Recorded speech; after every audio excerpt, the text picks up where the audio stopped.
No, I don't think so. But Ashley Madison was true, and that ruined a lot of relationships, which was hilarious. I watched a documentary on Netflix about it. Yeah, you were telling me about that. A lot of Christian retards that were like with their fucking wife, where every picture of them looks like it was taken like in that professional, you know, like we're sending out a Christmas card picture type thing. Mall photography place. All those couples, their lives were ruined by Ashley Madison. And by a dad who wasn't even fucking. He logged into the site. He just logged in. And was texting like a porn bot, basically. Yep. Yeah. Yep. It was going, I'd love to lick your pussy. Was it a hookup site or? Yeah, it was for affairs. It was and then they leaked there was a big data leak, and it leaked everybody that was on the site, so everyone got caught. Damn, you hate to see a guy's thing. Yeah, get messed they up should. like their that. whole life shouldn't be ruined. But. Yeah, I mean, fuck, and it man. was Thankfully, a lot of these women were these women they were with were very malleable and easily like influenced, so they stayed. It was the women who were like, you can blame it on the devil, and they're like, that damn devil, Satan. Satan made me fuck those 15-year-olds. Yeah. Fuck. Is it funny that we make women essentially go to the mechanic?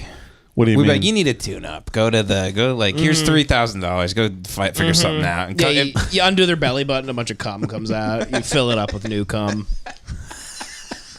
Well, they're kind of like they go get like their nails done and they get tans and stuff. That's kind of like taking your car to the car wash. It is. You're like, I'm getting it detailed today. Yeah. Meanwhile, we are like Buicks, Yeah. LeSabres from 1985. We run forever. Everybody loves us. We're always in style. There's parts everywhere. I take my cigarette tray and I dump it on the fucking passenger side floor. Yeah. It's fine. Getting her detailed today. Why don't you polish out that shiner? Yep. Yeah. Fuck, for Christ's sake, her face is blue. I'm not dating an avatar. Yeah, women. I do love women. Some people have said that I do love women. I do love them. I do too. We all do. Sure. But it's funny because we met a lot the women out on the road. They're the only people that could speak into a mic. Yes, that's true. Out. Yeah.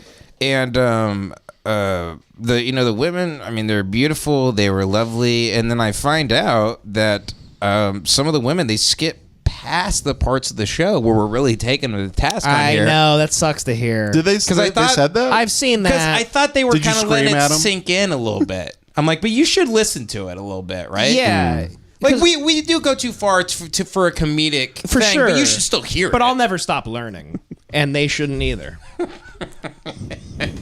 We don't. White guys don't skip past parts. I love hearing. I don't care. You say anything about anything. It's funny. Oh, the guy at the gas station was like, I'm like, you can call me a cracker. Literally I don't shit give a shit. all over me. I don't give a I don't fuck. care. Nothing Yeah. matters to me, really. I guess women, they just have to. The only way they can have a relationship with a man is that they love you in spite of something. Right. So even their favorite media and podcasts, they still love us in spite of us hating them Yeah. a little bit. But We don't hate them. I It's know. just a I don't. joke. No, I don't They're hate just them. it's a topic. It's a funny place to go. They were beautiful. They were nice. They had a life in their eyes. They were with men that were very lucky. They were with men that they Velcro their shoes every morning and they make sure that those Spider-Man lights light up. When they leave for work, they turn the podcast on the TV so they're not get scared when they're alone. Just the woman with a man with paralyzed legs and. Yeah, a man that she went on one date with, he got hit by a car on the date, so now she kind of has like this Florence Nightingale thing. Yeah. But she just is unfortunately a woman that has like empathy and falls in love easily and still loves this this human prune.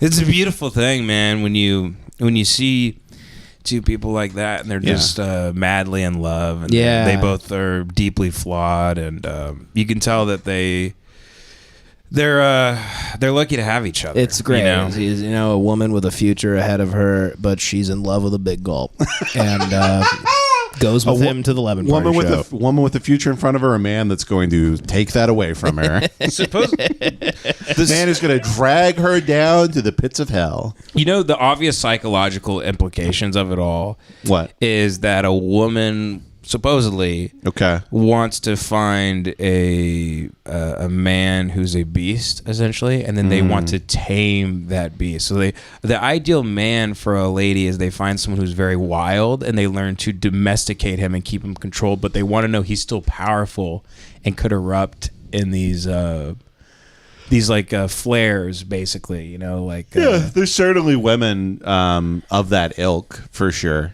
who they're like, my dad was a psycho, so now I'm going through finding another psycho to kind of recreate that relationship with. Well, I think that's also what is attractive to women, because they want a man who could, if he desired to do something horrible to her against her consent. I think that it's the that's the great risk for the reward and the relationship for them, and it gets them off so much more. I mean, I've seen a lot of that attraction to violence just at my size. I've told you I've been on dates with ladies where she was like, I bet you could kick that guy's ass, and I'm like, yeah, and she's like, if you kicked his ass, I'd fuck you right now, and I was like, oh, okay, and then we went and fucked at her place afterwards, So yeah, it takes all types, but that certainly is a preconceived thing. You got to make them flinch from time to time. You got to go like that at the dinner table. And 2 for flinching. Yeah. That means I come a cream pie and a cum shot in the face. But before I fuck my sick. We're sick. I fuck my wife like this. This is foreplay for me. I'm like, hey. And she looks. She swerved. Do the finger game. I go, got you, bitch. And I punch her in the face twice. Bam! Bam! Yeah. Fucking got your ass. You're driving and you go slug bug, and then you jump over the column and just like land through her chin, and you hurt your fist on the window. I smash her head through the window. You go, smash her head through the glass. You go, babe, we were playing slug bug. You should have seen it first then. I get her with a slug bug, and it's like that Once Upon a Time in Hollywood at the end when Brad Pitt grabs the head. Bashing the head against the counter. Repeatedly. Into a mantle. Yeah. You leave, you come back with a big flamethrower and light her up. The cop's like, so it was you're playing slug bug. Yeah. Okay. Well, if you're out in the dating scene long enough, you will see this retarded thing with women. I'm sure guys do it too, where they will specifically tell you about how everybody they've dated is kind of an asshole, and then they'll be really into you, and then kind of realize that you're not an asshole, and then they completely don't like you anymore. Yeah. They're literally like, oh, this is like could be like a good relationship, and they just like disappear. I saw it like 3 or 4 times. Yeah. People where they're in love with you, but they're kind of like want you to be like an insane loser, needy guy. And then when you're not that, they just like go. And I know because I follow these women and they still just post all day about complaining about some shitty guy that they're dating. That's what they have. The insanity equals love to them in a weird way. The chaos, the emotion of the chaos is love to them. Yeah. Stability is frightening and terrifying. So you know what's funny? From afar, when you look at it, it appears like it's someone finding exactly what they're looking for. Yeah. And that's what's kind of funny about the situation. But the funny thing is... So you wanted this and you got it, and now you're acting like you didn't, and now you're complaining. The funny thing is... literally, it's you, bitch. Yeah. You're the one with a pussy and a phone and a car. Why are you doing all this? Mm-hmm. Why are you jumping through all these hoops? Yeah. People don't know what they want, actually, most of the time. No, I think they like unconsciously do. Yeah, unconsciously. That's what I mean. Like, so then they just do. That's what I'm saying. From afar, you just you know that they're just like... Mm-hmm. You know, they're like, it's like they're getting exactly what they want. Yeah. That's basically my whole takeaway is number one, of course, we hate women, fuck women. If you're listening, I like them. If you're listening, you're a woman who posts about going on like shitty boyfriends or have shitty dates, go to therapy and stop dating guys who suck. It's always your fault if it keeps happening. If you've been posting about shitty guys you date for 10 years, it's your fault for letting them in your pussy. It is your fault. Yeah. You literally didn't like turn a corner. You're like, oh, fuck, this guy came in me 800 times. But to be fair, I will say in defense of women, men will lie their asses off to get pussy. Ben, I'm helping the liars right now. Ben, this is all a psyop to help the liars. No, it was funny watching. It was funny. That was your Kaiser Soze moment right there. No, it was funny. We were watching the movie Hitman. I was like, For a second, I was like, man, can you imagine lying to someone just to have sex with them? And then I was like, wait, I did that for did that for 7 years. Like, I'm not a psycho. Yeah, I just showed up on dates and just assumed whatever personality you wanted me to be. Yeah. Yeah, I mean, I'm not a chameleon, unfortunately. So, No, you're one of those frogs that is very colorful to warn you about the poison inside of it. Yeah. Yeah. Yeah, that's actually really good. And then you're like a bird who can mimic the song of any bird, essentially. Yeah, exactly. Yeah. But then it's I grab that tiny bird and then I dive bomb it into a lake and drown it. Yeah. And Devin's a chicken that lays eggs.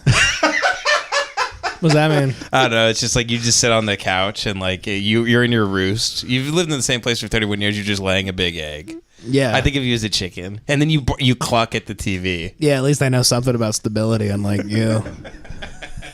Hey, enjoy this mortgage. You're